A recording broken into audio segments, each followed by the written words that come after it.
ওরে বাবা রে, কি গরম রে! উফ বাবা! উফ!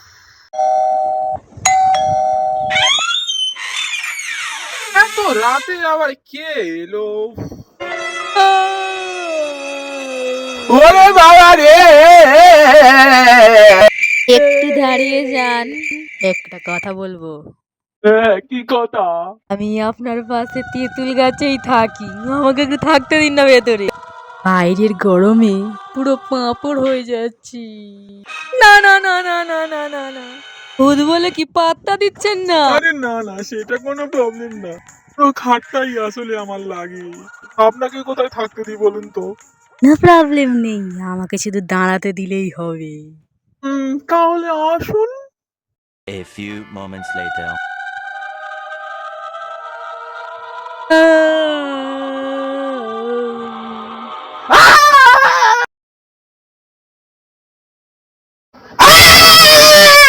खुद बहना, आप एक बार सो जाइए, मुझे डराइए मत। ভাবে দাঁড়িয়ে থাকতে দেখলে তো আমি হঠাৎ হার্ট অ্যাটাক করে ফেলবো।